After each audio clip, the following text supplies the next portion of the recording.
Seguimos acompañándote en esta tarde. Está Gabriela Jorge con nosotros. Ustedes la conocen, diputada provincial, mandato cumplido. Aspira a tener nuevamente ese lugar dentro de lo que es política obrera. Y bueno, queremos saber cómo vienen trabajando, qué piensan justamente a nivel legislativo. Recién hablábamos de un tema que es bastante complejo y que depende mucho a nivel nacional, pero obviamente también desde la provincia se han desarrollado acciones en torno a esto, ¿no? ¿Cómo estás, Gaby? ¿Qué tal? Gracias por acompañarnos en esta tarde. Muchas gracias por la invitación. Bueno, contame cómo vienen trabajando, además en un año que muestra muchísimas complejidades en términos económicos y sobre todo para los trabajadores, ¿no? Que es un sector con el que ustedes obviamente no solamente se identifican, sino al que también acompañan de forma permanente. Sí, de la cual también somos parte, en tanto claramente, digamos, el cuadro que tenemos a nivel nacional, que también repercute de manera muy directa en la provincia. Creo que han sido muy contundentes con las cifras del INDEC, ¿no? Una situación donde crece la economía, crece el empleo, pero también a la par crece la pobreza, es decir, que los trabajadores somos pobres, trabajemos o no trabajemos, y ha mostrado incluso un cuadro desigual, en que se agudiza sobre todo en el norte, donde los salarios promedios no superan los 68.000 pesos, es decir, muy, pero muy por debajo de lo que hoy indica la canasta familiar, que está arriba de los 200.000 pesos. Y dentro de todo este cuadro, claramente, hay que poder discutir el grado de bancarrota económica que atraviesa la Argentina y en particular donde, por ejemplo, el gobierno de Sáenz ha sido un gran acompañante de las medidas que ha tomado el gobierno de Massa, porque claramente ahora gobierna efectivamente Massa y con él el Fondo Monetario Internacional, donde claramente lo que ha pasado es que se ha agudizado una confiscación sobre el conjunto, no solamente de los salarios a través de este mecanismo permanente de una inflación que devora nuestros ingresos, sino que se ha agudizado una situación de miseria social, a la par justamente también que acaban, digamos, de armar una enorme maniobra para vaciar las arcas del ANSES y de un conjunto de organismos estatales para garantizar después vender a precios de remate un 20% de lo que es el valor de un título de deuda, y lo que termina preanunciando incluso esta medida, más los 5.500 millones que ha enviado el Fondo Monetario a la Argentina, es que en realidad lo hace no para ir contra la situación de pobreza, para mejorar los salarios, sino justamente para reforzar esa confiscación, que además plantea no solo una reforma laboral, que la estamos viendo en los hechos, con extensión de la jornada de trabajo, con una situación cada vez más de flexibilidad laboral, sino también de una reforma previsional, que es lo que está preanunciando el camino no solo actual, sino lo que va a llevar el próximo gobierno también. ¿Cómo hacen para trabajar, Gaby, esto desde la provincia? Porque obviamente son temas como muy generales, muy globales, muy grandes, y que obviamente repercuten de lleno en lo que pasa en lo micro, ¿no? En la economía de cada día, en las familias, como vos decías, un ataque mayor a la jubilación, que es una jubilación muy por debajo de la canasta básica, ¿no? Una jubilación de indigencia, prácticamente la que cobran la mayoría de los jubilados y jubiladas en nuestro país, y obviamente a lo que salta no es ajena. ¿Cómo piensan trabajar eso desde este lugar? Sí, desde luego creo que no partimos desde cero. No en el sentido de lo que ya haya hecho política obrera, sino sobre todo desde el punto de vista de que vos fíjate que en la provincia Sáenz era como un gran incuestionable, es decir, el candidato que iba a ser reelecto sin muchos cuestionamientos a la par, pero ha comenzado a haber, como también lo hay a nivel nacional, una fuerte intervención, digamos, de los trabajadores, que en distintas escalas, en la medida y en la preparación con la cual llegan a un momento, salen a la lucha. Es decir, las autoconvocatorias, que antes eran privativas quizás de la docencia, se han comenzado a extender como un método de organización para superar a las burocracias sindicales, que en el caso local, por ejemplo, Sáenz, como respuesta a esta extensión de las autoconvocatorias, por ejemplo, acaba de armar una suerte de intergremial, intersindical, para seguir garantizando una quiebra en el salario,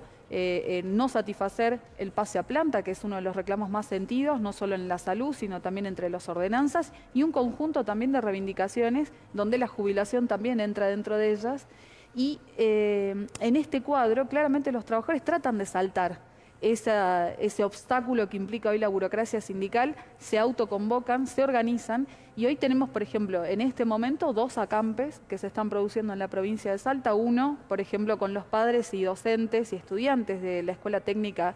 de la colonia Santa Rosa, que acaban de decidir un acampe porque el gobierno se comprometió a garantizar un edificio que es un reclamo de hace más de 20 años en la colonia Santa Rosa y sin embargo no lo ha garantizado, como también es la lucha de los trabajadores de la salud, que son personal de mantenimiento en el Papa Francisco y que hoy están justamente enfrentando lo que años atrás enfrentaron otros trabajadores, por ejemplo, con las tercerizadas de ramos. Es una lucha que se viene planteando y en este cuadro lo que nosotros desenvolvemos de cara, digamos, a los trabajadores es plantearle esto. Ya están dando batallas. Ahora también hay que desenvolver una batalla en el terreno político. Y las elecciones son un enorme cuadro para desenvolver esa lucha por una acción independiente de nuestra clase política, porque además la propia situación del país lo requiere. Las elecciones de Salta van a estar muy condicionadas también por el desarrollo nacional, a pesar de que el gobierno de Sáenz decidió separarlas. Y vos fíjate que de algún modo es lo mismo que pasa con la situación hoy en Buenos Aires, donde la reta acaba de desdoblar también las elecciones, pero donde todo parece componer que hay un acuerdo general de la burguesía o de grandes sectores de la burguesía a que haya un gobierno de unidad nacional. Sáenz está inscrito en esto porque sostiene a Massa, que hoy es el gran bendecido por los capitales en general y en particular por los capitales del litio, y en este cuadro desenvolver con toda esta fortaleza, tratar de imponer sobre los trabajadores una derrota y las reformas, como te decía hace un rato, que el propio Fondo Monetario establece acá. Entonces, Política Obrera lo que sencillamente establece es esto, es un llamado al conjunto de los trabajadores a desenvolver y a tomar como propio, como un canal, sus propias reivindicaciones, por ejemplo, también en esta intervención política, y ya de algún modo nuestras listas están compuestas por compañeros que son los que hoy están luchando y desarrollando estas batallas entre los docentes universitarios, docentes de la provincia, compañeros ordenanzas, también trabajadores que se organizan, por ejemplo, por la cuestión de la vivienda, por la obra pública en las barriadas, que está muy reñido con esta orientación social que no solo defiende Sáenz, sino también, vos fíjate que el conjunto de los frentes que ahora parece disgregado, como Avancemos por un lado, que a la vez se sigue disgregando, estos 3 o 4 frentes que conjuga el propio oficialismo, y donde hay un punto común, es decir, una defensa del Fondo Monetario, de estas premisas de una mayor confiscación sobre los trabajadores, y por eso han tenido que recurrir sistemáticamente a las fake news, a los vueltos, digamos, para tratar de diferenciarse cuando de fondo sostienen una misma perspectiva. ¿Qué pensás que puede llegar a pasar? Porque digo, más allá, gane quien gane, es mucho el tiempo que queda, si es que Gustavo Sáenz no es reelecto, ¿no?, hasta el 10 de diciembre, lo cual también para muchas personas que integran la oposición decían, no es bueno porque tampoco puede haber una evaluación general de los habitantes de Salta sobre la gestión, porque no es una visión completa esto de decir, adelanto las elecciones, entonces estamos evaluando 3 años y algún que otro mes. Sí, ¿no? Y sin duda ha sido parte de una maniobra, porque Sáenz lo que trató de evitar justamente con la suspensión de las PASO y además también con este adelantamiento electoral es sostener, o ha tratado, mejor dicho, de sostener un personal político que sea el que lleve adelante el trabajo sucio, porque efectivamente, digamos, quienes sean electos van a asumir a final de año. Y con una situación que es tan explosiva a nivel nacional que incluso no se descarta que se adelante. Es decir, este estallido general en la economía, porque vemos degradarse los sueldos constantemente, por supuesto, y una fuerte tendencia a la devaluación. Este nuevo dólar agro que acaba de dar el gobierno nacional, que acá lo reclamó Sáenz para los tabacaleros, va en una vía de sostener una fuerte devaluación que después va a repercutir sobre quienes laburamos y vivimos, digamos, de nuestro trabajo, a la par, por ejemplo, que ha sostenido el conjunto de los instrumentos del Estado, por ejemplo, para los grandes capitales mineros, a donde sí les provee de rutas, donde sí les provee de obra pública, que después no llegan a las barriadas. En este cuadro, entonces, hay que entender esta maniobra del gobierno de Sáenz y que la justicia haga lugar a esto, como por ejemplo que tenga 3 o 4 frentes, como en una gran ley de lemas, para sostener a un gobierno que efectivamente viene y es bendecido, por lo tanto, por los sectores que él representa, para tratar de derrotar a la clase obrera. Y aquí entonces está el rol que no solamente Política Obrera tiene planteado, sino que debiera ser el rol de cualquier partido que se presente de izquierda, que es poder justamente desenvolver ya esas batallas que nuestra propia clase desarrolla a diario, con contacto o sin contacto con nosotros, y tratar de colocar, por lo tanto, cómo tenemos que asumir una tarea política consciente para desenvolver una salida de fondo a un régimen que cada vez se muestra más como un sin salida. Es decir,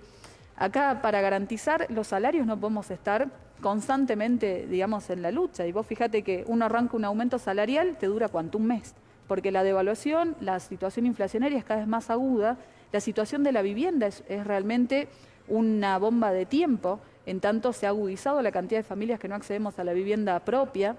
y donde, por el contrario, se han bendecido los capitales especulativos en cuanto a la cuestión inmobiliaria, que ahora, por ejemplo, en el centro de la ciudad alquilan lo que antes eran departamentos para que puedan vivir familias, por ejemplo, para el turismo. El litio y todos los grandes relatos que se han armado en torno a que nos van a sacar de la pobreza no han sido justamente más que eso, un relato, porque la propia realidad demuestra de que acá la pobreza crece y que los únicos que vamos a poder defender nuestras propias reivindicaciones, nuestros propios intereses y dar salida, por lo tanto, somos los trabajadores. Y ese es el mensaje poderoso que queremos desenvolver, y en las elecciones, por supuesto, también en ese terreno sería desenvolver y colocar al servicio, digamos, política obrera y al servicio eventualmente de conquistar bancas, que sean una gran caja de resonancia, de discusión y de utilización, por lo tanto, por parte de la clase obrera para desenvolver estas luchas. No sabiendo que, o sabiendo, mejor dicho, que el propio Parlamento es una gran maquinaria hostil contra nuestros derechos, nuestras reivindicaciones, pero para justamente en ese marco arrancar un conjunto de conquistas sobre la base de una fuerte organización de trabajadores que a la vez se plantee una salida de fondo, un gobierno de trabajadores que es lo que efectivamente nos va a poder permitir rediscutir la situación de la tierra, el fuerte colapso sanitario, la situación educativa, entre tantas otras problemáticas que tienen una misma razón de ser, y es una clase social parasitaria que ha reventado la provincia de Salta y nos ha arrojado esta situación cada vez más de barbarie. Muchísimas gracias, Gaby. Gracias por acompañarnos. Seguramente no va a ser la única oportunidad que tengamos de dialogar de este y otros temas. Pausa, quédate ahí, ya volvemos.